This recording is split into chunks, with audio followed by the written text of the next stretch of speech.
سلام دوستان، چطوری؟ من علی فوتبالی هستم از کانال علی فوتبالی و خوشحالم که امروز در خدمت شما هستم.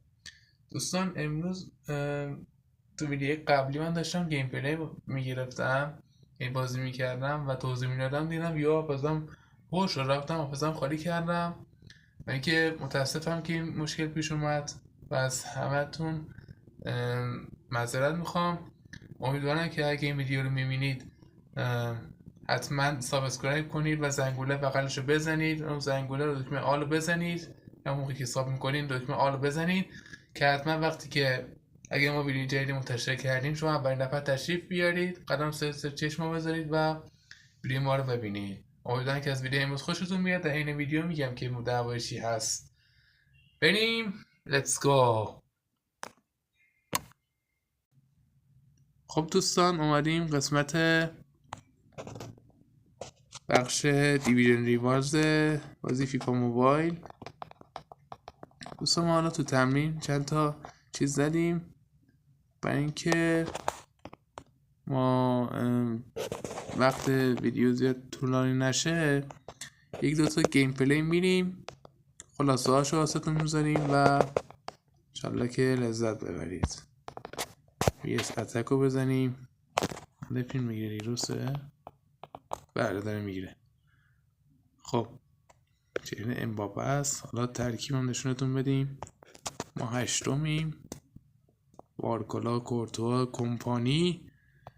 الان شاید واسهتون سوال باشه که چرا بازیکن رئال هستن هم توی بارسا است. دلیلش اینه که خواستم بازیکن رئال رو بگیرم بذارم تو بارسا.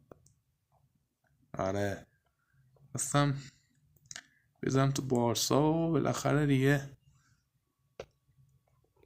میگم قطعا حالا این ویدیو ایراداتی داره، قطعا من سعی میکنم ویدیو مشکلاتش رفع و رجوع بشه. حالا فعلا اولین ویدیو هست، کار نداریم، اما از ویدیوهای بعدی دیگه نمیذارم وضعیت پیش بیاد. خب این ترکیب ما بارکولا 103 به نظر من بیشترین اووران حالا فعلا الانش دالگلیش و بازیکن دیگه است که حالا تو ویدیو بعدی اگه خواستم بهشون بدم خواهید دید. بالاخره اینم که بگیریم، گرفتیم و امباپه هم که کاپیتان ماست.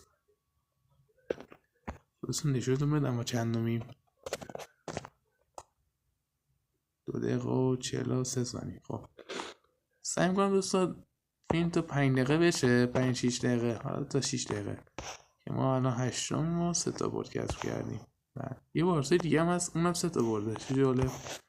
اون یه درجه از ما بالاتره، الان 18 تا برد اگه اشتباه نکنم.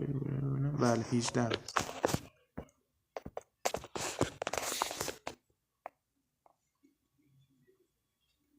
ای بابا حالا اشکال نداره، بذار بازی کنیم.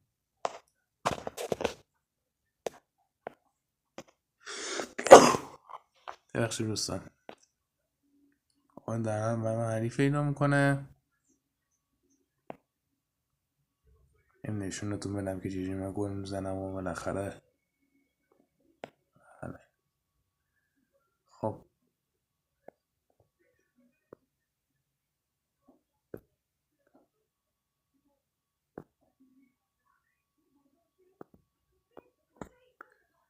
این سری که اومدیم بازی کنیم حریف پیدا نکرد.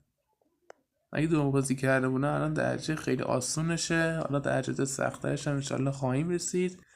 درجات بالاش رفتم، حالا نمیدونم که این اگه پیدا نکرد دیگه دیو رو قطع میکنم و میرم بزنم که توی یوتیوب و بالاخره بقیه هم ببینن دیگه.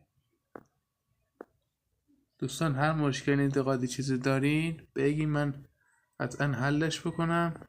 نظرات شما قطعا مهم هست و قطعا میخونم به تک تکش. حالا ممکنه به همش نرسم. خب مثل که نمیاد و بازی رو ببندیم و بریم سراغ سکیم. خب دوستان امیدوارم که از ویدیو خوشتون اومده باشه. اگر تا الان ویدیو دنبال نکردین حتما دکمه زنگوله بغلش رو بزنید و سابسکرایب کنید حتما، و این ویدیو رو حتما برای بقیه بفرستید که اونم بیان ببینن. اگر از ویدیو خوشتون اومد حتما بفرستید و اینکه دیگه ارزی نیست، هر مشکلی چیزی بود تو کامنت واسم بنویسید. امیدوارم که لذت برده باشید. شبتون بخیر و موقعی که حالا ویدیو بعدی خواستم بگیرم بهم بگید دیگه، تو نظرات و کامنت ها همه کامنت ها رو میخونم و جواب میدم. یا علی مدد. شب روزتون بخیر و جیبتون پرپول. خدا حافظ.